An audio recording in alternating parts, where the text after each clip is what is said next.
Hello bankers. तो कैसे हैं आप लोग? I hope you are doing well. तो अगर आप सीसीपी सर्टिफिकेशन की तैयारी कर रहे हो तो आज का सेशन आपके लिए काफ़ी ज़्यादा इंपॉर्टेंट रहने वाला है, क्योंकि इस सेशन के अंदर हम सीसीपी के एक important topic role of bank के बारे में पढ़ने वाले हैं। तो इस सेशन को आपको शुरू से लेकर एंड तक ज़रूर देखना है और अपने फ्रेंड्स एंड कलीग्स के साथ भी ज़रूर शेयर करना है ताकि वो भी इस सेशन का बेनिफिट ले सके। अब फटाफट से बिना किसी देरी के आज के सेशन को स्टार्ट करते हैं। तो सबसे पहले हम ये समझते हैं कि बैंक बेसिकली होती क्या है। तो देखो, बैंक एक तरह की फाइनेंशियल इंस्टीट्यूशन होती है जो कि पब्लिक से डिपॉजिट एक्सेप्ट करती है और उस डिपॉजिट से जो भी पैसा आता है उस पैसे को लोन्स एंड एडवांसेस के फॉर्म में इंडिविजुअल्स और बिजनेसेस को देती हैं जिनको पैसों की ज़रूरत होती है। तो मेनली बैंक का जो रोल है वो एक इंटरमीडियरी का है। तो ये एक इंटरमीडियरी के तौर पर काम करती है और उन लोगों से डिपॉजिट एक्सेप्ट करती है जिनके पास आइडल फंड्स होते हैं और उस पैसे को लोन्स एंड एडवांसेस के फॉर्म में बिजनेस और इंडिविजुअल्स को देते हैं जो कि उस पैसे को इन्वेस्ट करना चाहते हैं या फिर अपना बिजनेस जो है वो इस्टेब्लिश करना चाहते हैं। इस तरीके से एक बैंक जो है वो इकोनॉमिक डेवलपमेंट में भी काफ़ी इंपॉर्टेंट रोल जो है वो प्ले करता है, क्योंकि बैंक जो है वो आइडल फंड को प्रोडक्टिव यूज़ के लिए ट्रांसफ़र करता है। आपके पास 5,000 रुपये पड़े हुए हैं तो वो आइडल पड़े हुए हैं, पर जब आप उसे बैंक के पास डिपॉजिट करवा दोगे तो बैंक उस 5,000 रुपये को किसी बिजनेस को लोन दे देगा जिससे वो उसको यूज़ कर पाएगा, यानी कि उसको प्रोडक्टिव उसको यूज़ करके अपना बिजनेस जो है वो चला पाएगा, जिससे अल्टीमेटली हमारे देश के अंदर इन्वेस्टमेंट बढ़ेगी और हमारे देश की इकोनॉमिक डेवलपमेंट जो है वो होगी। जैसे एग्जांपल के मान के चलिए कि एक स्मॉल बिजनेसमैन है, उसके पास 5 लाख रुपए थे तो उसने एक एफडी बैंक के पास करवा ली।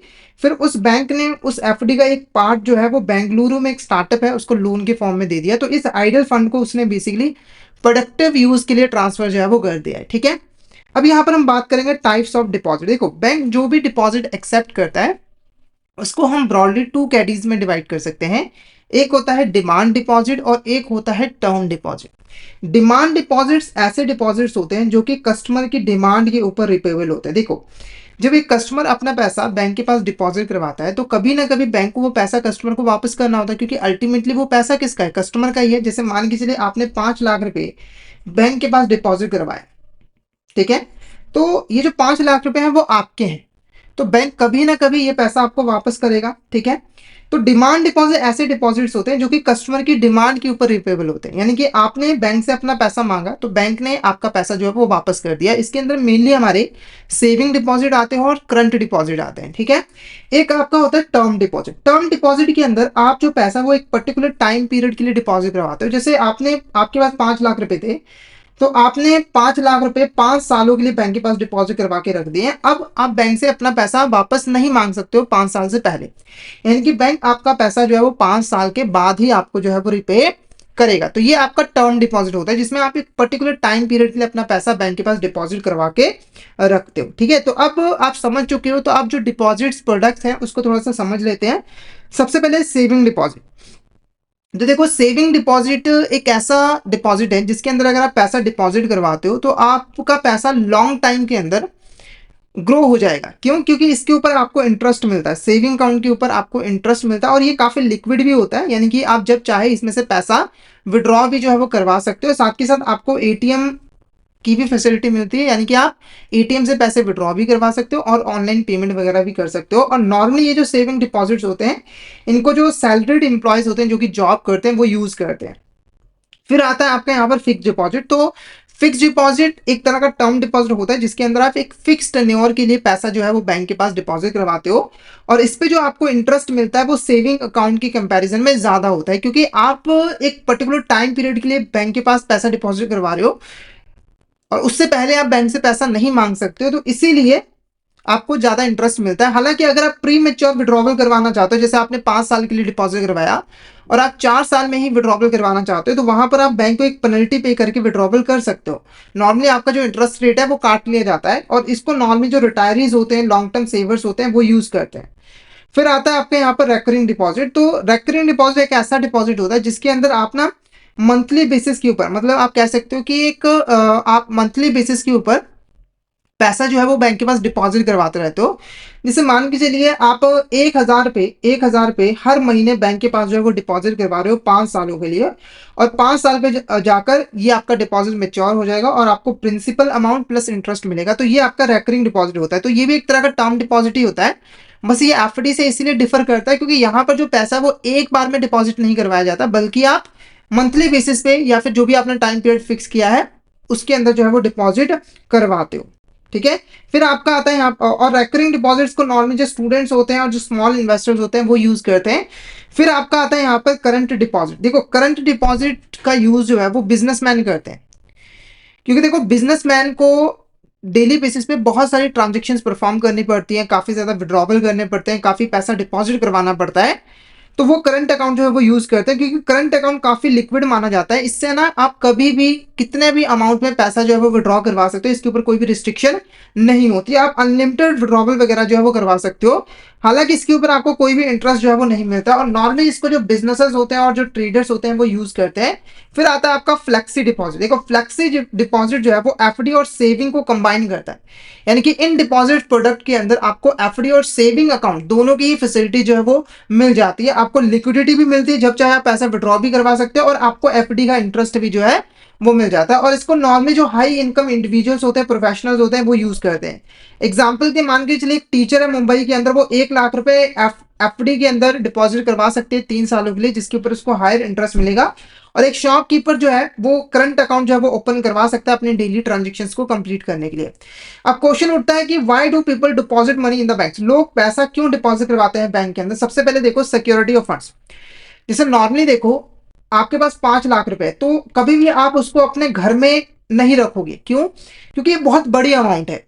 भगवान ना करे अगर चोरी हो गई तो आपका 5 लाख रुपए जो है वो डूब जाएगा। इसीलिए सिक्योरिटी पर्पस के लिए लोग अपना पैसा बैंक के अंदर डिपॉजिट करवाते हैं, क्योंकि घर के कंपैरिजन में बैंक जो है वो ज्यादा सिक्योर प्लेस जो है वो माने जाते हैं।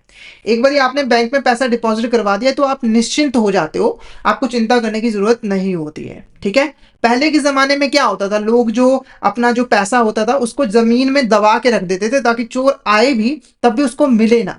पर आजकल बैंक अवेलेबल है तो आप बैंक के अंदर अपना पैसा डिपॉजिट करवाते हो, साथ के साथ इंटरेस्ट को अर्न करने के लिए।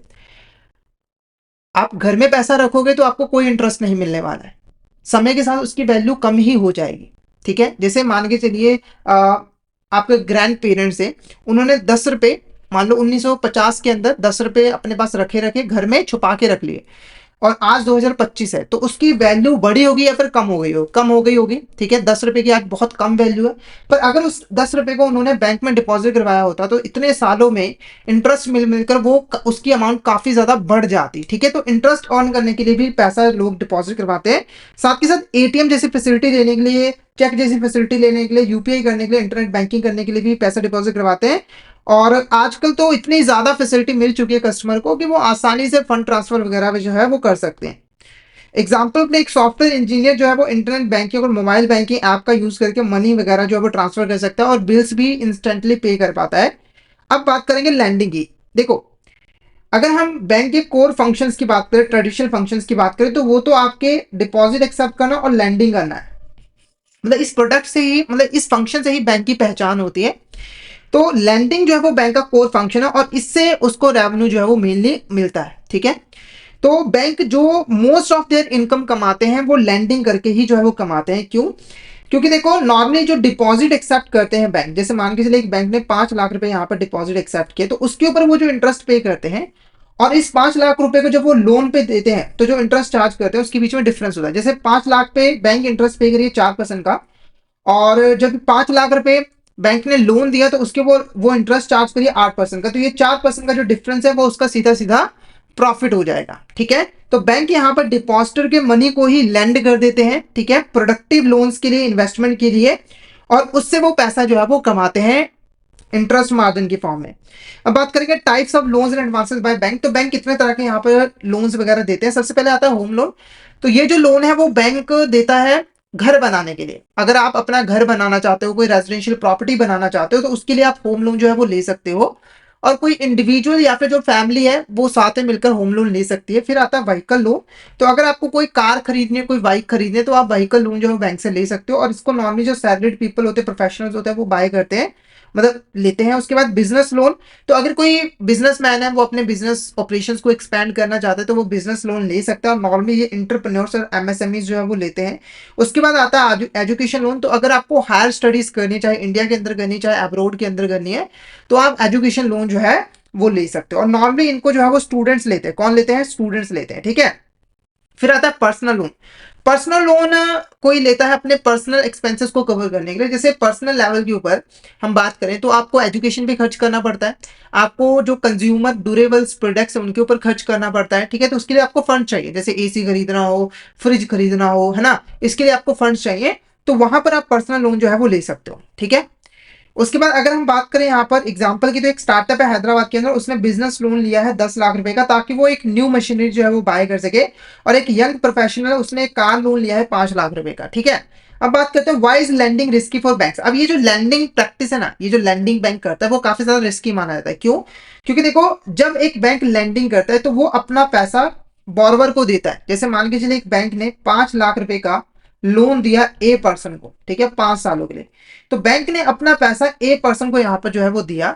तो यहाँ पर डिफॉल्ट का रिस्क होता है। मतलब ये हो सकता है कि जो ए पर्सन है वो 5 साल के बाद बैंक को उसका पैसा वापस ना करे, इंटरेस्ट की पेमेंट ना करे, जिससे इसका 5 लाख रुपए जो है वो डूब जाए, ठीक है। तो इसीलिए लैंडिंग के अंदर रिस्क बहुत ज्यादा इन्वॉल्व होता है, क्योंकि यहाँ पर रीपेमेंट की अनसर्टेनिटी होती है। मतलब पक्का नहीं कह सकते कि बॉर्बर लोन की रीपेमेंट करेगा ही करेगा। कई बार क्या होता है कि जो बॉर्बर होते हैं वो जानबूझ के डिफॉल्ट नहीं करते, कुछ मार्केट कंडीशंस हो जाते हैं ऐसी, या फिर बिजनेस फेल हो जाता है उनका, है ना, जिनकी वजह से वो डिफॉल्ट जो है वो कर देते हैं। अब क्वेश्चन उठता है कि बैंक इन रिस्क को कैसे यहाँ पर मैनेज जो है वो कर सकता है। देखो, बैंक रिस्क लेना नहीं छोड़ सकता है, उसे तो लोन देना ही देना है, ठीक है।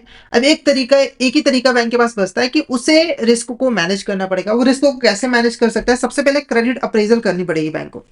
मतलब कि किसी भी बॉर्बर को लोन देने से पहले बॉर्बर की जो रीपेमेंट कैपेसिटी है उसका पता लगाना होगा कि वो लोन को रीपे कर भी पाएगा या फिर नहीं कर पाएगा। जैसे एग्जांपल के मान के चलिए, एक एक्सवाइजेड बैंक है, ठीक है, इसके पास एक ए पर्सन आता है 5 लाख रुपए का लोन लेने के लिए, ठीक है, 5 सालों के लिए।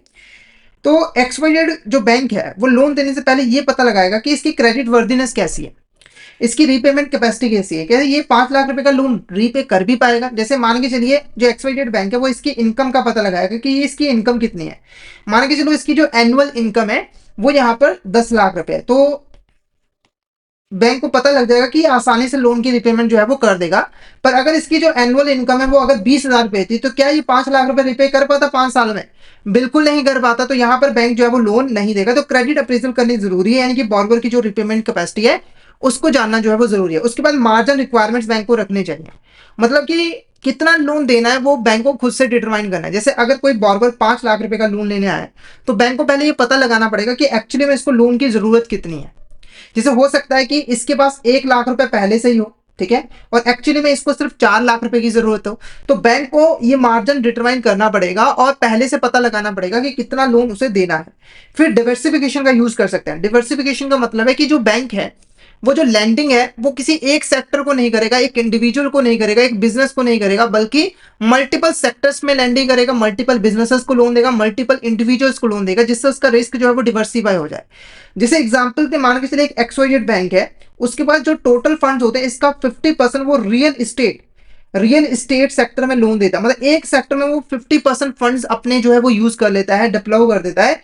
तो यहां पर इसका रिस्क ज्यादा है, क्योंकि अगर रियल इस्टेट सेक्टर फॉल हुआ, यानी कि डाउन चला गया, तो इस बैंक का पैसा जो है वो डूब जाएगा। इस बैंक का जो पैसा है वो डूब जाएगा। इसके लिए उसको क्या करना होगा? 10% उसे एग्रीकल्चर में, 10% उसे एमएसएमई सेक्टर में, 10% उसे रियल एस्टेट में, ऐसे डिवर्सिफाई करना होगा, ताकि अगर कोई एक सेक्टर डूब भी जाता है तो बैंक को ज्यादा लॉस जो है वो ना हो पाए। उसके बाद आता है आपका कोलैटरल एंड सिक्योरिटी। तो बैंक को ना लोन देने से पहले कोलैटरल सिक्योरिटी लेनी जरूरी है। जैसे कोई होम लोन आया है तो जिस घर को बनाने के लिए वो लोन ले रहा है, जिस जिस घर को खरीदने के लिए वो लोन ले रहा है, उसको एज अ सिक्योरिटी बैंक को लेना पड़ेगा और उसके ऊपर मोर्गेज का चार्ज क्रिएट करना पड़ेगा, ताकि अगर बॉर्बर डिफॉल्ट कर दे बाई चांस, भगवान ना करे, तो बैंक अपना पैसा जो है वो रिकवर कर पाए एसेट को सेल करके, ठीक है।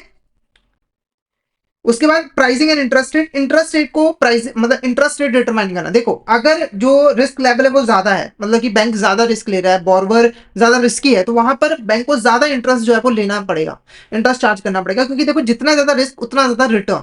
अगर रिस्क ज्यादा है तो बैंक को रिटर्न भी ज्यादा जो है वो मिलना चाहिए। जैसे मान के चलिए एक रेस्टोरेंट है कोलकाता के अंदर, उसने 50 लाख रुपए अपने बिजनेस को एक्सपैंड करने के लिए बोरो किए हैं, ठीक है। और बैंक ने क्या किया, सबसे पहले उसकी फाइनेंशियल्स को इवेल्युएट किया कि उसका कैश फ्लो कितना है, फिर उसके बाद लोन मार्जिन को सेट किया, फिर यहाँ पर लोन को सिक्योर किया प्रॉपर्टी मोर्टगेज की हेल्प से, फिर उसने जो है वो लोन दिया। तो ये एक अच्छी प्रैक्टिस है रिस्क को मैनेज करने के लिए। अब यहाँ पर हम बात करेंगे कि बैंक का क्या रोल है डिपॉजिट और लैंडिंग के अंदर। सबसे पहले देखो, बैंक एक इंटरमीडियरी है, वो एक इंटरमीडियरी का काम करता है। वो लोगों से डिपॉजिट एक्सेप्ट करता है जिनके पास सरप्लस फंड्स होते हैं, फिर उस पैसे को बिजनेस और इंडिविजुअल्स को जो है वो लैंड कर देता है। ठीक है, जैसे एक शॉपकीपर के पास पैसे थे, तो उसने यहाँ पर क्या किया, अपने फंड्स को डिपॉजिट करवा दिया, और एक स्टार्टअप ने जो है फिर उसको लोन के फॉर्म में बैंक से लेने हैं। तो बैंक यहाँ पर बेसिकली एक इंटरमीडियरी का जो है वो काम करेगा। फिर यहाँ पर टाइप्स ऑफ डिपॉजिट्स की बात करें तो इसमें saving, current, FD, RD, flexi deposits आ जाते हैं। जैसे एक टीचर जो है वो एफडी में इन्वेस्ट कर सकता है और एक ट्रेडर जो है वो करंट अकाउंट में इन्वेस्ट कर सकता है। ठीक है, उसके बाद बात करें यहाँ पर लैंडिंग एक्टिविटी की, तो बैंक जो है वो लोन्स एंड एडवांसेस पे जो भी देता है इंडिविजुअल और बिजनेसेस को, उसके ऊपर इंटरेस्ट जो है वो कमाता है। जैसे एक बिजनेस लोन यहाँ पर बैंक दे सकता है 10 लाख रुपए का इंटरप्रेन्योर को, ताकि वो ग्रो कर पाए, उसके ऊपर इंटरेस्ट चार्ज करेगा बैंक। उसके बाद रिस्क एंड लैंडिंग, तो लैंडिंग के अंदर काफी ज्यादा रिस्क जो है वो बैंक को फेस करना पड़ता है। जैसे कि बॉर्वर यहाँ पर डिफॉल्ट कर सकता है, मार्केट फ्लक्चुएशंस की वजह से लॉसेस हो सकते हैं, बिजनेस फेलियर की वजह से भी लॉसेस जो है वो हो सकते हैं बैंक को। ठीक है, जैसे गारमेंट फैक्ट्री है, वो मार्केट रिसेशन के कारण स्ट्रगल कर रही है और उसकी वजह से उसने डिफॉल्ट कर दिया और बैंक का पैसा वापस नहीं किया, तो इससे बैंक को लॉस हो जाएगा। रिस्क मैनेजमेंट की बात करें तो यहाँ पर credit checks, margin, diversification, collateral का यूज कर सकते हैं रिस्क को मैनेज करने के लिए बैंक। ठीक है, जैसे कि बैंक यहाँ पर एक कार लोन दे रही है, तो उसके लिए वो व्हीकल के ऊपर, जो कार है उसके ऊपर हाइपोथिकेशन का चार्ज क्रिएट करेगी और व्हीकल को एज अ सिक्योरिटी लेगी, ताकि अगर पर्सन डिफॉल्ट करते तो वो व्हीकल को सेल करके अपना पैसा जो है वो रिकवर करवा पाए। कंक्लूजन की अगर हम बात करें तो जो बैंक है वो बेसिकली डिपॉजिट्स एक्सेप्ट करता है और उनको मोबिलाइज करता है, फिर उससे जो पैसा आता है उसको लोन्स एंड एडवांस की फॉर्म में लोगों को प्रोवाइड करता है। ठीक है, और साथ के साथ बैंक यहाँ पर ध्यान में रखता है कि वो लैंडिंग की जो प्रैक्टिसेस परफॉर्म कर रहा है उसके अंदर रिस्क और लिक्विडिटी को जो है वो प्रॉपर तरीके से जो है वो मैनेज करे। अगर बैंक यहाँ पर सिक्योर तरीके से लैंडिंग करेगा, वाइजली लैंडिंग करेगा, डिजिटल बैंकिंग टूल्स का यूज करेगा, तो उससे इकोनॉमिक एक्टिविटी को बूस्ट मिलेगा और फाइनेंशियल इंक्लूजन भी जो है वो इंक्रीज होगा। ठीक है, नेक्स्ट टॉपिक है हमारे यहाँ पर principles of sound lending in banking. ठीक है, तो देखो, जब भी बैंक लैंडिंग करता है यानी कि लोन्स एंड एडवांसेस प्रोवाइड करता है, तो उसे कुछ प्रिंसिपल्स जो है वो फॉलो करने पड़ते हैं। वो प्रिंसिपल क्या है? पहला इंपॉर्टेंट प्रिंसिपल है सेफ्टी, और ये प्राइमरी प्रिंसिपल है लैंडिंग का। तो इस प्रिंसिपल के अकॉर्डिंग जब भी एक बैंक लैंडिंग करेगा तो वो सेफ्टी का ध्यान रखेगा, यानी कि इंश्योर करेगा कि जो बॉर्वर है वो डिफॉल्ट ना करे। इसके लिए बैंक को लोन देने से पहले बॉर्वर की जो कैपेसिटी है उसका पता लगाना पड़ेगा, बॉर्वर की जो विलिंगनेस है लोन को रिपे करने की उसका पता लगाना पड़ेगा। अब इस चीज़ को पता लगाने के लिए बैंक को कुछ की फैक्टर्स का ध्यान रखना है। वो क्या है? Capacity to repay. पहले बॉर्वर की कैपेसिटी को चेक किया जाएगा कि वो जो लोन ले रहा है वो उसे रिपे कर भी पाएगा या फिर नहीं कर पाएगा, और अगर उसकी कैपेसिटी अच्छी है तभी उसको लोन दिया जाएगा, अदरवाइज उसको लोन जो है वो नहीं दिया जाएगा। और इससे जो बैंक है वो प्रॉफिटेबल बिजनेस कर सकता है। फिर आता है आपका यहाँ पर विलिंगनेस टू रिपे। बॉर्वर की विलिंगनेस क्या है? कई बार ना बॉर्वर की कैपेसिटी तो होती है लोन को रिपे करने की, पर वो तैयार नहीं होता है लोन रिपे करने के लिए, वो जानबूझकर डिफॉल्ट कर देता है, विलफुल डिफॉल्ट कर देता है। इसके लिए आपको बॉर्बर का जो कैरेक्टर है, क्रेडिबिलिटी है, उसका पता लगाना पड़ेगा। उसके बाद लोन पर्पस। देखो, जो लोन होता है वो नॉर्मली प्रोडक्टिव पर यूज के लिए दिया जाता है, यानी कि जैसे मान के चलिए अगर आप कोई बिजनेस स्टार्ट करना चाहते हो, अपना कोई घर बनाना चाहते हो, तब आप बैंक से लोन ले सकते हो। पर अगर कोई आप स्पेकुलेशन करना चाहते हो, जैसे आप शेयर्स में इन्वेस्टमेंट करना चाहते हो या फिर जुआ खेलना चाहते हो, लॉटरी खेलना चाहते हो, तो उसके लिए आपको लोन नहीं मिलेगा। क्योंकि देखो, अगर प्रोडक्टिव यूज के लोन लिया जाता है तो वहां पर लोन की रीपेमेंट की चांसेस रहेंगे। कैसे? देखो, अगर बैंक ने 5 लाख रुपए का लोन दिया है XYZ कंपनी को अपना बिजनेस की ग्रोथ करने के लिए, तो देखो यहाँ पर चांसेस है लोन रीपेमेंट की। क्यों? क्योंकि ये 5 लाख का यूज करेगी कंपनी, अपने बिजनेस की ग्रोथ करेगी, पैसा कमाएगी और बैंक का पैसा रिपे कर देगी। पर अगर बैंक ने मान के चलिए शेयर्स में इन्वेस्ट करने के लिए पैसा दे दिया 5 लाख रुपए, और बाई चांस अगर शेयर्स में इन्वेस्टमेंट करने के बाद मार्केट डाउन चली गई, शेयर के प्राइसेस कम हो गए, तो बॉर्बर के पास तो पैसा आएगा ही नहीं, तो वो डिफॉल्ट करेगा ही करेगा। तो प्रोडक्टिव यूज के लिए ही सिर्फ लोन दिया जाएगा। फिर उसके बाद रिस्क असेसमेंट टूल्स का भी यहाँ पर यूज किया जाएगा, जैसे कि कैश फ्लो एनालिसिस किया जाएगा बॉर्वर का। जैसे अगर हम बिजनेस की बात करें तो XYZ कंपनी का जो कैश फ्लो है, उसके बाद कितना कैश आ रहा है, कितना जा रहा है, उसका हम एनालिसिस करेंगे। उसके बाद नेट प्रेजेंट वैल्यू कैलकुलेट करेंगे उन कैश फ्लोज की। ठीक है, फिर कंपेयर करेंगे आपस में। ब्रेक इवन एनालिसिस करेंगे कि जो कंपनी है वो ब्रेक इवन पॉइंट को अचीव कर पा रही है या फिर नहीं कर पा रही है। क्रेडिट ग्रेडिंग सिस्टम का यहाँ पर यूज करेंगे, और अल्टमैन का जो जेड स्कोर है फाइनेंशियल हेल्थ इंडिकेटर, उसका भी हम यूज जो है वो करेंगे। जैसे मान के चलिए एक रेस्टोरेंट ऑनर है हैदराबाद के अंदर, उसने बिजनेस लोन के लिए अप्लाई किया है और बिजनेस लोन जो है वो 20 लाख रुपए का है। तो बैंक सबसे पहले उसका जो पास्ट प्रॉफिट रिकॉर्ड है उसको चेक करेगा, कैश फ्लो प्रोजेक्शन जो है वो लगाएगा कि फ्यूचर में उसे कितना कैश फ्लो जो है वो होने वाला है। अगर बिजनेस प्रॉफिटेबल है, वेल मैनेज है, तभी उसको लोन दिया जाएगा, अदरवाइज उसे लोन नहीं दिया जाएगा। ठीक है। उसके बाद दूसरा प्रिंसिपल है लिक्विडिटी। देखो, बैंक को अपनी लिक्विडिटी जो है वो मेंटेन करके रखनी जरूरी होती है। लिक्विडिटी का मतलब है कि बैंक के पास लिक्विड एसेट्स अवेलेबल हो, ताकि वो अपनी जितनी भी लायबिलिटीज है उसकी रिपेमेंट ड्यू डेट के ऊपर जो है वो कर पाए। देखो, नॉर्मली जब एक कस्टमर बैंक के पास पैसा डिपॉजिट करवाता है तो सारा का सारा पैसा जो है वो बैंक लोन्स एंड एडवांसेस के फॉर्म में पब्लिक या फिर बिजनेसेस को नहीं देता है।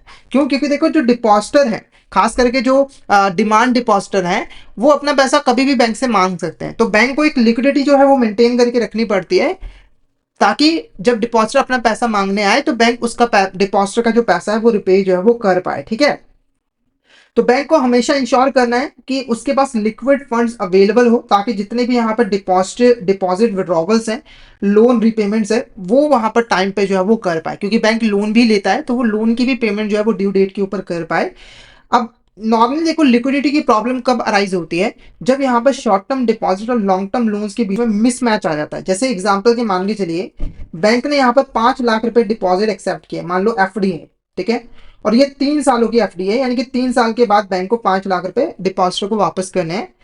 और बैंक ने क्या किया, इस 5 लाख रुपए को लोन दे दिया, लोन की फॉर्म में एक ए पर्सन को देते हैं, और ये जो लोन दिया गया है वो 5 सालों के लिए दिया गया है। अब देखो, यहाँ पर मेच्योरिटी मिसमैच हो गया, क्योंकि बैंक को ये 5 लाख रुपए जो है 3 साल के बाद रिपे करने हैं, पर उसने जो लोन दिया वो 5 साल के बाद मेच्योर होगा, तो बैंक को जो पैसा ये मिलने वाला है वो 5 साल के बाद मिलने वाला है। तो यहाँ पर लिक्विडिटी क्राइसिस हो जाएगा बैंक के लिए, क्योंकि उसके पास पैसा बचा ही नहीं है। ठीक है, क्योंकि उसे 2 साल बाद जो है वो पैसा मिलने वाला है, तो यहां पर दिक्कत जो है वो आ जाएगी। इसके लिए बैंक को क्या करना होगा कि अपने जो एसेट्स और लायबिलिटीज हैं, उनकी जो मेच्योरिटीज हैं, उनको एक दूसरे के अलाइन करना पड़ेगा, मैच करना पड़ेगा, ताकि ये इशू क्रिएट ना हो। जैसे बैंक यहाँ पर जो लोन है वो भी 3 साल के लिए अगर देता, तो 3 साल होते बैंक के पास 5 लाख रुपए आ जाते और वो आसानी से एफडी की पेमेंट जो है वो कर देता। ठीक है, कोई दिक्कत आती ही नहीं। तो इस ऐसे जो है एसेट और लायबिलिटी की मेच्योरिटी को एक दूसरे के साथ अलाइन करना होगा बैंक को, तभी वो अच्छे तरीके से लिक्विडिटी को मेंटेन जो है वो कर पाएगा। ठीक है। अब लिक्विडिटी मैनेजमेंट कैसे की जाती है बैंक के अंदर? सबसे पहले देखो, डिवर्सिफाइड डिपॉजिट पोर्टफोलियो मेंटेन करना जरूरी है। यानी कि बैंक को क्या करना है, सेविंग, करंट, टर्म डिपॉजिट की फॉर्म में डिपॉजिट एक्सेप्ट करने हैं। क्योंकि देखो, जो सेविंग है, करंट अकाउंट है, वो तो डिमांड डिपॉजिट है, वो तो कस्टमर जब डिमांड करेगा बैंक को पैसा जो है वो रिपे करना ही पड़ेगा। पर टर्म डिपॉजिट के अंदर तो बैंक को श्योरिटी है ना कि इतने टाइम पीरियड के लिए हमें पैसा पे नहीं करना है, तो वो निश्चिंत होकर लोन और एडवांसेस दे सकते हैं, इन्वेस्टमेंट भी कर सकते हैं।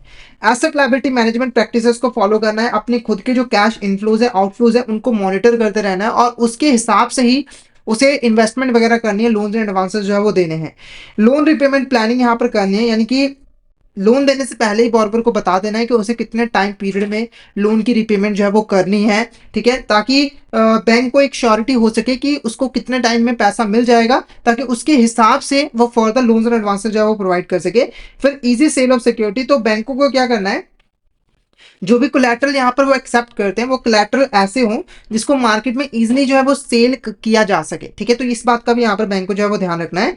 एग्जाम्पल में अगर एक बैंक 50 करोड़ रुपए मैन्युफैक्चरिंग फर्म को लैंड करता है 5 ईयर के लिए रीपेमेंट प्लान के लिए, तो अगर बैंक यहाँ पर डिपॉजिट और लोन को आपस में अलाइन नहीं करता है, तो वो जो विड्रॉवल्स है उसको मीट नहीं कर पाएगा। जैसे मैंने आपको एग्जांपल दी थी ना, एफडी की 3 साल और लोन 5 साल के लिए, तो 2 साल का गैप हो जाएगा, तो लिक्विडिटी क्राइसिस बैंक को फेस जो है वो करना पड़ेगा। अब बैंक को क्या करना है, यहाँ पर लिक्विडिटी को मेंटेन करने के लिए शॉर्ट टर्म गवर्नमेंट सिक्योरिटीज में इन्वेस्ट करना है, ताकि वो जल्दी से जल्दी उनको सेल करके कैश में जो है वो कन्वर्ट कर ले जब भी उसे पैसों की जरूरत हो। फिर बात करते हैं why liquidity is important. Liquidity क्यों इतनी ज्यादा इंपॉर्टेंट है? क्योंकि देखो, बैंक काफी बैंक की जो रेपुटेशन होती है वो बैंक के लिए काफी ज्यादा जरूरी होती है। अगर डिपॉजिटर ने अपने पैसा मांगा बैंक से और बैंक उसकी रिपेमेंट नहीं कर पाया, तो उससे बैंक की जो रेपुटेशन है वो काफी ज्यादा खराब हो जाती है, वो पब्लिक ट्रस्ट भी लूज कर जाता है, जिससे धीरे धीरे बैंक जो है वो बंद हो जाता है। ठीक है, तो इस चीज का ध्यान रखना होता है।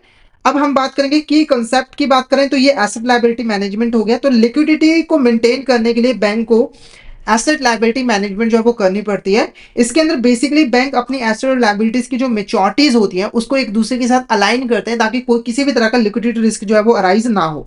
एसेट लायबिलिटी मैनेजमेंट बैंकों की हेल्प करता है कि वो यहाँ पर लिक्विडिटी रिस्क को आइडेंटिफाई कर सके, मेजर कर सके और उसको कंट्रोल कर सके ताकि बैंक की रेपुटेशन को किसी भी तरह का लॉस ना हो और वो अपनी जितनी भी फाइनेंशियल ऑब्लिगेशंस है उसको टाइम के ऊपर जो है वो फुलफिल कर पाए। तीसरा जो प्रिंसिपल है वो है प्रॉफिटेबिलिटी। देखो, बैंक को प्रॉफिट भी कमाना है क्योंकि वो सर्वाइव तभी कर पाएगी अगर वो प्रॉफिट कमाएगी। कोई भी नॉर्मल बिजनेस हो वो सर्वाइव तभी कर पाता है अगर वो अच्छा खासा प्रॉफिट जो है वो अर्न करेगा। तो बैंक को प्रॉफिट कमाने के लिए क्या करना होगा, लोन्स एंड एडवांसेस पे इंटरेस्ट चार्ज करना होगा और ये जो इंटरेस्ट रेट है वो बेसिकली बॉर्वर की क्रेडिट रेटिंग और रिस्क प्रोफाइल के ऊपर डिपेंड करता है। अगर बॉर्वर रिस्की है तो उसे ज्यादा इंटरेस्ट, उसके ऊपर बैंक ज्यादा इंटरेस्ट चार्ज करता है और अगर बॉरोवर रिस्की नहीं है तो कम इंटरेस्ट जो है वो चार्ज करता है। अब यहाँ पर हम कुछ की फैक्टर्स की बात करेंगे जो कि बैंक के लोन प्रॉफिटेबिलिटी को अफेक्ट करते हैं। सबसे पहले इंटरेस्ट रेट चार्ज। अगर ज्यादा इंटरेस्ट रेट बैंक चार्ज करता है तो उसका प्रॉफिट ज्यादा होगा, अगर कम इंटरेस्ट रेट चार्ज करता है बैंक तो उसका प्रॉफिट भी कम होगा। फिर होगा क्रेडिट रेटिंग ऑफ बॉर्बर। तो बॉर्बर की क्रेडिट रेटिंग को भी ध्यान में रखना है। देखो, अगर कस्टमर जो है वो लोअर रिस्क है, मतलब उसको अच्छी क्रेडिट रेटिंग मिली हुई है, तो वहां पर बैंक को लोअर इंटरेस्ट रेट चार्ज करना पड़ेगा और उससे उसे फिर कम प्रॉफिट जो है वो रिसीव होगा। फिर होगा रिस्क बेस्ड प्राइसिंग। तो अगर हायर रिस्क लोन है तो उसके ऊपर हायर इंटरेस्ट रेट बैंक को डिटरमाइन करना होगा और अगर कम रिस्क लोन है तो उसके ऊपर कम इंटरेस्ट रेट जो है वो चार्ज करना होगा। उसके बाद cost of funds for banks. देखो, बैंक जो भी डिपॉजिट एक्सेप्ट करते हैं, जैसे सेविंग डिपॉजिट हो गया, एफडी हो गया, आरडी हो गया, तो उसके ऊपर बैंक को इंटरेस्ट पे करना पड़ता है। ठीक है, तो बैंक को इंश्योर करना है कि वो लो रेट के ऊपर डिपॉजिट एक्सेप्ट करे ताकि जब उसे लैंड करे तो उसको अच्छा खासा इंटरेस्ट मार्जिन जो है वो मिल जाए जिससे उसकी प्रॉफिट जो है वो इंक्रीज हो पाए। एग्जाम्पल के लिए अगर यहाँ पर कोई सॉफ्टवेयर कंपनी है बेंगलुरु के अंदर, वो 10 करोड़ लोन के लिए अप्लाई कर रही है, तो अगर क्रेडिट रेटिंग ट्रिपल है तो इंटरेस्ट रेट 8% हो सकता है। अगर क्रेडिट रेटिंग लो है, डबल भी है जैसे कि, इंटरेस्ट रेट 12% बैंक चार्ज कर सकता है। अब यहाँ पर बात करते हैं प्रॉफिटेबिलिटी के अंदर क्या क्या चैलेंजेस है। सबसे पहले देखो, अगर बैंक यहाँ पर very high interest rate charge करता है तो बॉर्बर डिफॉल्ट कर सकता है और हो सकता है कि बॉर्बर जो है वो आपकी बैंक को छोड़कर चला भी जाए, वो किसी और बैंक के पास जो है वो चला जाए, तो ज्यादा इंटरेस्ट भी नहीं चार्ज कर सकती है बैंक। उसके बाद if it charges too low bank won't earn profit. अगर बैंक ने बहुत कम इंटरेस्ट चार्ज किया तो उससे बैंक को यहाँ पर कोई भी प्रॉफिट जो है वो नहीं होने वाला है। ठीक है, उसके बाद बात करेंगे समरी की, प्रिंसिपल ऑफ साउंड लैंडिंग की। सबसे पहले सेफ्टी प्रिंसिपल ये इंश्योर करता है कि जो बॉर्बर है वो लोन को टाइम के ऊपर जो है वो रिपे करे और ये इसीलिए जरूरी होता है ये प्रिंसिपल क्योंकि इससे बैड लोन का जो रिस्क होता है वो काफी कम हो जाता है, जिसे बैंक जो है वो कैश फ्लोज को चेक कर सकता है बिफोर अप्रूविंग अ लोन। ठीक है, उसके बाद लिक्विडिटी। इसके अंदर बैंक को क्या करना होता है, बेसिकली अपने कैश फ्लो को मैनेज करना होता है ताकि वो विड्रॉवल्स को जो है वो मीट कर पाए। ठीक है, और ये इसीलिए जरूरी होता है ये प्रिंसिपल क्योंकि इससे बैंक जो है वो लिक्विडिटी क्राइसिस में जो है वो बच पाता है। ठीक है, जैसे बैंक, अब बैंक कैसे कर सकता है, बैंक शॉर्ट टर्म इन्वेस्टमेंट में इन्वेस्टमेंट कर सकता है,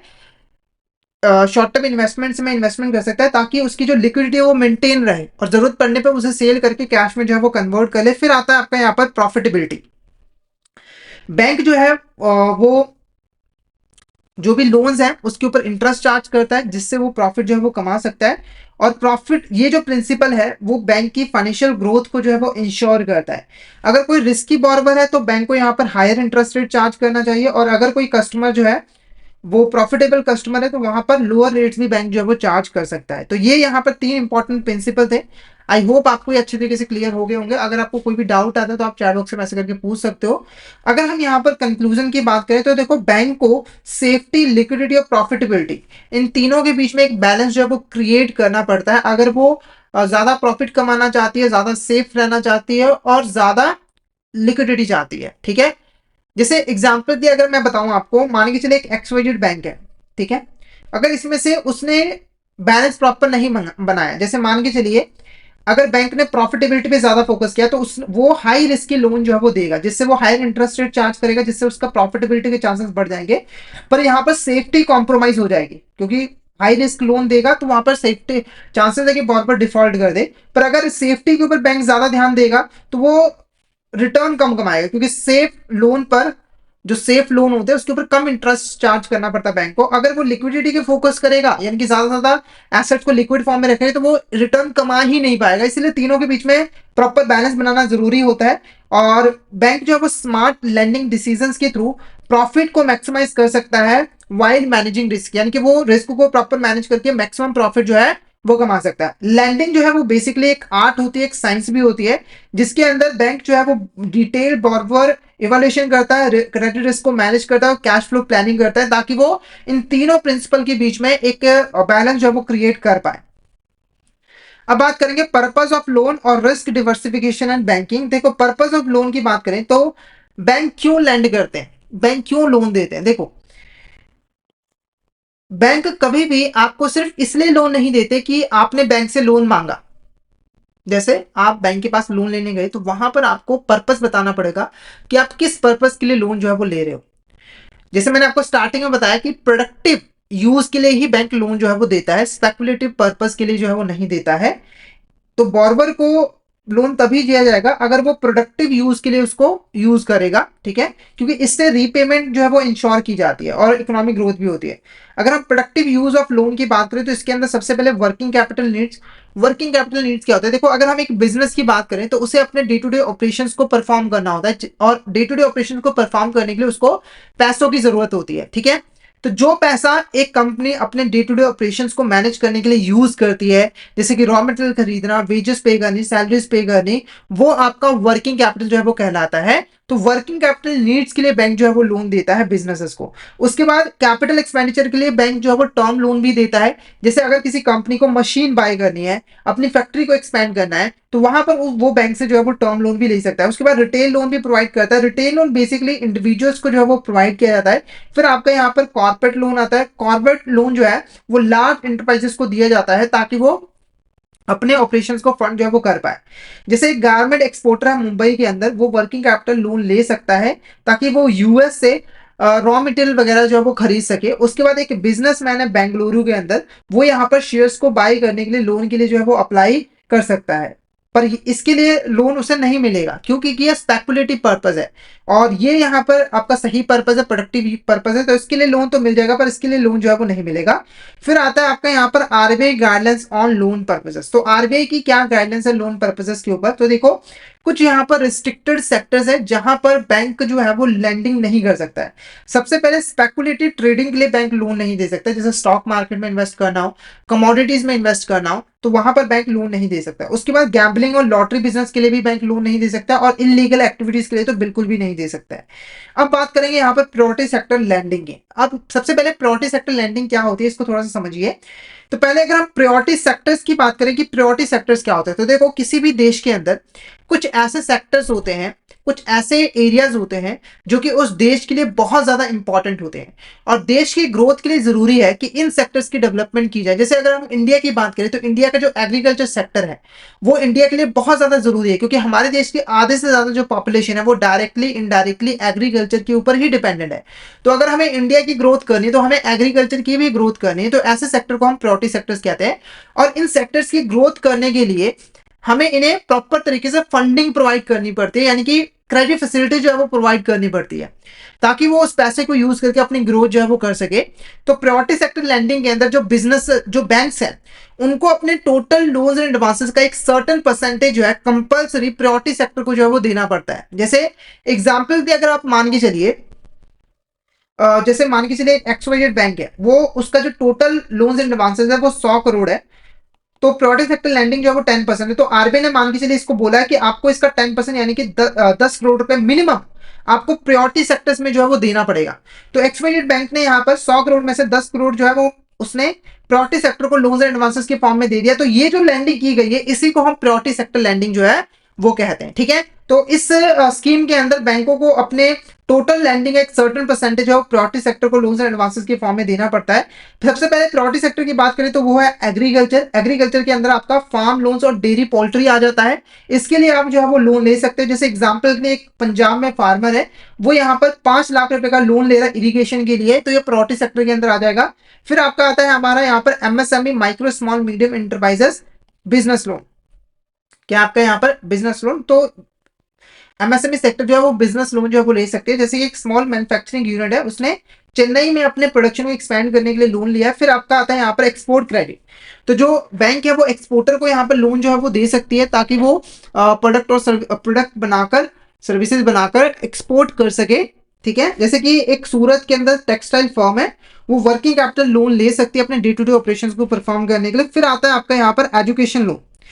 तो कोई भी पर्सन अपने एजुकेशन के लिए लोन ले रहा है, तो अगर हम बात करें इंडिया की या अब्रॉड की, तो दोनों ही केस में आपको एजुकेशन लोन मिल जाता है। तो जैसे मान के लिए एक स्टूडेंट है, दिल्ली का है, वो अब्रॉड में एमबीए करना चाहता है, तो वो 10 लाख रुपए का लोन ले रहा है, तो वो एजुकेशन लोन के अंदर आ जाएगा और ये प्रायोरिटी सेक्टर के अंदर आता है। फिर बात करेंगे यहाँ पर हाउसिंग लोन की।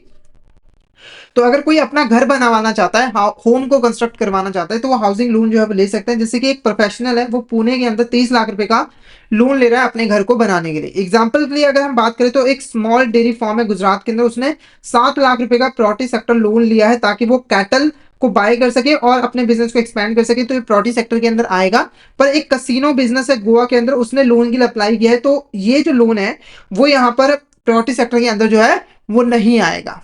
क्लियर है? तो यहाँ पर आपको प्रायोरिटी सेक्टर का जो मीनिंग है वो अच्छे तरीके से क्लियर हो गया होगा। अगर आपको कोई डाउट आता है तो आप चैट बॉक्स में मैसेज करके पूछ सकते हो, और क्लियर हो गया तो एक बार मैसेज करके जरूर बता दीजिएगा कि आपको यहाँ तक क्लियर जो है वो हो गया है।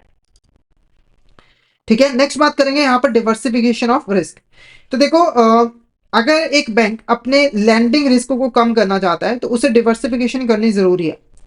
डिवर्सिफिकेशन का मतलब है कि उसको अपना सारा पैसा किसी एक सेक्टर या फिर एक बिजनेस को लोन एंड एडवांसेस की फॉर्म में नहीं देना है, बल्कि मल्टीपल सेक्टर्स और मल्टीपल बिजनेसेस और इंडिविजुअल्स को लोन देना है, ताकि जो रिस्क है वो डिवर्सिफाई हो जाए। ठीक है, तो यहां पर भी वही लिखा है कि जो बैंक है उसको टू मच लैंडिंग जो है एक सिंगल सेक्टर, इंडस्ट्री और लोकेशन पे नहीं करनी चाहिए, क्योंकि अगर बाई चांस उसने ऐसा किया और इकोनॉमिक डाउनटर्न या फिर पॉलिटिकल इशू या फिर कोई भी नेचुरल डिजास्टर है, उसकी वजह से लोन रिपेमेंट अफेक्ट हो गई और बोरवर ने डिफॉल्ट कर दिया, तो बैंक का सारा पैसा जो है वो डूब जाएगा और उससे बहुत बड़ा लॉस होगा। उसके बाद बात करें डिवर्सिफिकेशन क्यों इंपॉर्टेंट है, क्योंकि देखो अगर एक बैंक हैविली एक सेक्टर में लोन देगा तो उससे लॉसेस के जो चांसेस होते हैं वो बढ़ जाते हैं। अगर वो बाई चांस वो सेक्टर कोलैप्स कर गया, जैसे इकोनॉमिक क्राइसिस अगर जैसे 2008 में आया था, उसकी वजह से फाइनेंशियल इंस्टेबिलिटी आ जाती है। मान के चलिए रियल एस्टेट में बिजनेस किया, मतलब कि बैंक ने अपना पैसा इन्वेस्ट कर दिया और इकोनॉमिक रिसेशन आ गया, जिसकी वजह से रियल एस्टेट का बिजनेस भी काफी डाउन चला गया, तो अब बैंक का सारा पैसा जो है वो डूब जाएगा, क्योंकि बोरोवर जो है वो रियल एस्टेट से बिलोंग करता है। अब उसको भारी लॉस हो गया तो वो रिपेमेंट बैंक को कर ही नहीं पाएगा। ठीक है, एग्जाम्पल की बात करें तो अगर एक मुंबई बैंक है, उसने 50% अपना जो टोटल लोन का 50% है वो रियल एस्टेट को दे दिया, अगर यहाँ पर जो प्रॉपर्टी मार्केट है वो क्रैश हो जाती है तो बैंक को बहुत बड़ा लॉस हो जाएगा। इसकी बजाय बैंक को क्या करना होगा, डिवर्सिफिकेशन करना होगा, यानी कि उसे 10% रियल एस्टेट में देना होगा लोन की फॉर्म में, 10% एग्रीकल्चर, 10% हेल्थ केयर में, ताकि जो रिस्क है वो स्प्रेड हो जाए, डिवर्सिफाई हो जाए। अगर इनमें से एक सेक्टर डूब भी जाता है तो बैंक को ज्यादा लॉस जो है वो ना हो, और जो भी लॉस हो वो बाकी सेक्टर से इनकम कमा के कवर जो है वो कर पाए। अब बैंक यहाँ पर लोन्स को कैसे डिवर्सिफाई कर सकते हैं, तो जो बैंक है वो सेक्टर वाइज कैप्स यहाँ पे जो है वो सेट कर सकते हैं, यानी कि वो बेसिकली यहाँ पर जो स्टील, टेक्सटाइल है, इन इंडस्ट्रीज को बैंक कितना मैक्सिमम लोन देगा उसकी लिमिट जो है वो फिक्स कर सकते हैं। ठीक है, उसके बाद जियोग्राफिकल डिवर्सिफिकेशन भी कर सकते हैं, यानी कि एक स्टेट के अंदर कितना मैक्सिमम लोन यहाँ पर देगा बैंक। ठीक है, एक सिटी के अंदर कितना मैक्सिमम लोन देगा, एक रीजन के अंदर मैक्सिमम कितना लोन देगा, उसे भी यहाँ पर फिक्स जो है वो कर सकते हैं। और एक्सपोजर लिमिट भी यहाँ पर फिक्स कर सकते हैं एक सिंगल बोरोवर के लिए या फिर ग्रुप के लिए, कि एक सिंगल बोरोवर या फिर जो बोरोवर का ग्रुप है उसको बैंक मैक्सिमम कितना लोन जो है वो प्रोवाइड करेगा। ठीक है, अब कुछ की कॉन्सेप्ट्स हैं हमारे एक्सपोजर लिमिट्स के अंदर जिसको हम यहाँ पर डिस्कस करेंगे। तो देखो, एक्सपोजर लिमिट्स का क्या मतलब है, तो आरबीआई ना यहाँ पर बैंक के ऊपर कुछ लिमिट्स लगाता है कि वो मैक्सिमम एक सिंगल बोरोवर या फिर इंडस्ट्री को कितना लोन दे सकता है। जैसे कि मान के चलिए एक एक्सवाइजेड बैंक है, उसको आरबीआई ने बोला कि आप रियल एस्टेट को मैक्सिमम अपने टोटल लोन्स का 10% ही दे सकते हो, तो ये आपका एक्सपोजर लिमिट होता है। एक्सपोजर लिमिट की हेल्प से जो बैंक है वो एक ही प्लेस के ऊपर ज्यादा लैंडिंग नहीं करता है, जिससे उसका जो कंसंट्रेशन रिस्क होता है वो काफी कम हो जाता है। जैसे मान के चलिए एक बैंक है कोलकाता के अंदर, उसने डिवर्सिफिकेशन रूल्स को फॉलो किया और उसने अपने लोन को इस तरीके से डिस्ट्रीब्यूट किया, जैसे रियल एस्टेट में 15% लोन दिया, मैन्युफैक्चरिंग के अंदर 20%, एग्रीकल्चर के अंदर 25%, रिटेल और एमएसएमई के अंदर 20% और एक्सपोर्ट और ट्रेड के अंदर 20%। क्लियर है? कोई डाउट हो तो चैट बॉक्स में मैसेज करके पूछ सकते हो। अब यहाँ पर हम बात करेंगे loan purpose of risk diversification, एक समरी टेबल हम यहाँ पर डिस्कस करेंगे। लोन पर्पस की बात करें तो बैंक हमेशा प्रोडक्टिव पर्पस के लिए जो है वो लोन देता है, एग्जांपल हमने की हुई है। उसके बाद रिस्ट्रिक्टेड सेक्टर की बात करें तो speculated trading, gambling, illegal activities, यहाँ पर बैंक जो है वो लोन नहीं दे सकता है। प्रायोरिटी सेक्टर लैंडिंग की बात करें तो इसके अंदर हमारे एग्रीकल्चर, एमएसएमई, एक्सपोर्ट, एजुकेशन और हाउसिंग सेक्टर आ जाते हैं और बैंकों को अपने टोटल लोन्स का एक सर्टेन परसेंटेज कंपल्सरी इनको लोन्स की फॉर्म में देना होता है। फिर रिस्क ऑफ ओवर कंसंट्रेशन, तो अगर टू मच लैंडिंग बैंक करती है एक इंडस्ट्री या फिर रीजन के अंदर तो वो काफी डेंजरस जो है वो माना जाता है। इसकी बजाय उसे डिवर्सिफिकेशन करनी होगी। उसके बाद है डिवर्सिफिकेशन स्ट्रैटेजी। क्या है आपका यहाँ पर डिवर्सिफिकेशन स्ट्रैटेजी? तो बैंक को यहाँ पर जो है लोन को स्प्रेड करना है, उसे डिवर्सिफिकेशन का यूज करना है, यानी कि उसे मल्टीपल इंडस्ट्रीज और जियोग्राफी में जो है मल्टीपल जियोग्राफिक्स में लोन देना है। कंक्लूजन की बात करें तो बैंक को वाइजली जो है वो लैंडिंग करनी चाहिए, सिर्फ और सिर्फ प्रोडक्टिव सेक्टर से फोकस करना चाहिए और उसको प्रोडक्टिव सेक्टर्स को आरबीआई की गाइडलाइंस के अकॉर्डिंग जो है लोन देना चाहिए और रिस्क डिवर्सिफिकेशन जो है वो प्रॉपरली करनी चाहिए, ठीक है, ताकि लॉन्ग टर्म फाइनेंशियल स्टेबिलिटी बनी रहे बैंक की और रिस्क को भी प्रॉपरली मैनेज जो है वो किया जा सके। ओके, तो क्लियर है आपको यहाँ तक? किसी भी तरह का डाउट हो तो एक बार मुझे बता दीजिए ताकि हम उसको जल्दी से जल्दी जो है वो क्लियर कर लें। तो यहाँ पर आज का जो हमारा फर्स्ट चैप्टर था सीसीपी का रोल ऑफ बैंक्स, वो हमने यहाँ पर जो है वो कवर कर लिया है, जिसके अंदर हमने डिटेल में पढ़ा कि एक बैंक क्या होती है, उसका क्या रोल होता है। अगर हम यहाँ पर पूरे लेक्चर को कंक्लूड करें, कुछ इंपॉर्टेंट पॉइंट्स को डिस्कस करें, तो देखो एक बैंक क्या है, एक फाइनेंशियल इंस्टीट्यूशन है जो कि यहाँ पर डिपॉजिट एक्सेप्ट करती है। डिपॉजिट से जो पैसा आता है उसको लोन्स एंड एडवांसेस के फॉर्म में इंडिविजुअल्स और बिजनेसेस को देते हैं ताकि वो उसे प्रोडक्टिव पर्पस के लिए यूज कर पाए। बैंक हमेशा सिर्फ और सिर्फ प्रोडक्टिव पर्पस के लिए ही लोन जो है वो दे सकता है, स्पेकुलेटिव पर्पसेस के लिए वो लोन जो है वो नहीं दे सकता है, ठीक है। और बैंकों को जो आरबीआई की गाइडलाइंस है प्रायोरिटी सेक्टर से रिलेटेड उनको फॉलो करना होता है और प्रायोरिटी सेक्टर लैंडिंग भी जो है वो करनी पड़ती है, ठीक है। अब जो डिपॉजिट्स हैं वो मेनली दो तरह के हैं, डिमांड डिपॉजिट, टर्म डिपॉजिट्स।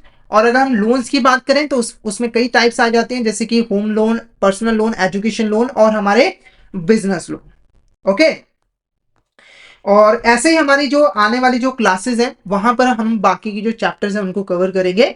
तो ये हमारे न्यू फ्रेश लाइव सेशन है सीसीपी के, जहां पर हम लोग सीसीपी के फुल सिलेबस को कंसेप्चुअल वीडियोस की फॉर्म में जो है वो कवर कर रहे हैं। तो ये हमारी आज की फर्स्ट क्लास थी। आई होप आपको वीडियो अच्छी लगी हो, ठीक है।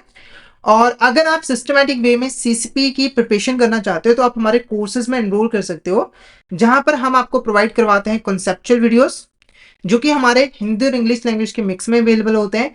इसी के साथ हम आपको mock test, mega mock test भी प्रोवाइड करते हैं, जिनकी हेल्प से आप इजीली रिवीजन कर सकते हो। और ये जो हमारी लाइव क्लासेस होती हैं वो आपको रिकॉर्डेड फॉर्म में मिल जाती हैं। हमारे वीडियोस की जो ड्यूरेशन होती है वो काफ़ी कम होती है, जिससे आप बहुत ही कम टाइम में पूरे के पूरे सीसीपी सर्टिफिकेशन की तैयारी जो है वो कर सकते हो। और सारा का सारा जो सिलेबस होता है वो अपडेटेड होता है, ठीक है, जिससे आपको कोई और स्टडी मटेरियल की जरूरत नहीं पड़ती है। हमारा जो कोर्स है वो आपके लिए बेस्ट रहता है। तो जल्दी से जल्दी हमारे कोर्स में एनरोल कर लीजिए। और अगर आप अभी हमारे कोर्स में एनरोल करना चाहते हो तो हमारे कोर्सेज है वो इजीली एक्सेसिबल है। आपको हमारे ऐप जो है वो ऐप स्टोर और प्ले स्टोर दोनों ही जगह मिल जाएंगे। अगर आप एक एंड्रॉइड यूजर हो तो आपको यहाँ पर गूगल प्ले स्टोर पे जाना है और वहां पर आपको हमारी app learning session IIF exam मिल जाएगी और इसके थ्रू आप हमारे कोर्स में एनरोल कर सकते हो। और अगर आप एक एप्पल यूजर हो तो आपको ऐप स्टोर पे जाना है, वहां पर आपको हमारी ऐप मिल जाएगी लर्निंग सेशन IVF और इसके थ्रू आप हमारे कोर्सेज में एनरोल कर सकते हो। और अभी हमारे कोर्सेज पे बहुत ज़्यादा डिस्काउंट भी जो है वो चल रहा है, भारी डिस्काउंट चल रहा है। अगर आप अभी हमारे कोर्स में एनरोल करते हो तो आपको 82% तक का डिस्काउंट जो है वो मिल जाएगा, जिसके लिए आपको कूपन कोड यूज करना होगा विंटर। और ये कूपन कोड बहुत ज़्यादा ज़रूरी है, अगर आप इस कूपन कोड का यूज़ करोगे तभी आपको डिस्काउंट मिलेगा, अदरवाइज डिस्काउंट जो है वो नहीं मिलेगा। और ये जो डिस्काउंट है वो लिमिटेड टाइम पीरियड के लिए है, तो जल्दी से जल्दी हमारे कोर्स में जो है वो एनरोल कर लीजिए, ठीक है। और हमारे टेलीग्राम चैनल को भी जरूर ज्वाइन कर लीजिएगा, क्योंकि हम इसमें एग्जाम से रिलेटेड, क्लासेस से रिलेटेड जितने भी इंपॉर्टेंट अपडेट्स हैं वो डालते रहते हैं। और अगर आपको भी किसी भी तरह की क्वेरी होती है तो आप इस चैनल पे हमें मैसेज जो है वो कर सकते हो। तो जल्दी जल्दी हमारे टेलीग्राम चैनल को ज्वाइन कर लीजिए ताकि कोई इंपॉर्टेंट अपडेट आपसे मिस ना हो जाए। इसका लिंक आपको वीडियो के डिस्क्रिप्शन बॉक्स में मिल जाएगा। तो आज का जो सेशन है फिर हम यहीं पे जो है वो ओवर करते हैं। तो आई होप आज का सेशन आपको अच्छा लगा हो। अगर सेशन अच्छा लगा तो सेशन को लाइक कर देना, हमारे चैनल को सब्सक्राइब कर देना और शेयर जरूर कर देना अपने फ्रेंड्स के साथ, कलीग्स के साथ, ताकि वो भी इस सेशन का बेनिफिट जो है वो ले सके। और ऐसे ही और हमारी जो लाइव अपकमिंग क्लासेस है उसको ज्वाइन करने के लिए हमारे यूट्यूब चैनल को सब्सक्राइब कर लीजिए और नोटिफिकेशन बेल जरूर दबा देना, ताकि आपको नेक्स्ट क्लासेस की जो नोटिफिकेशन है वो सबसे पहले जो है वो मिल सके। तो नेक्स्ट क्लास के अंदर हम लोग सीसीपी का जो सेकंड चैप्टर है उसको जो है वो कवर करेंगे, तो आपने उस क्लास को भी जरूर जो है वहां पर ज्वाइन जो है वो करना है। क्लियर है? ओके, तो फिर हम यहाँ पर आज का सेशन जो है वो ओवर करते हैं। तो thank you so much everyone, मिलते हैं नेक्स्ट क्लास के अंदर।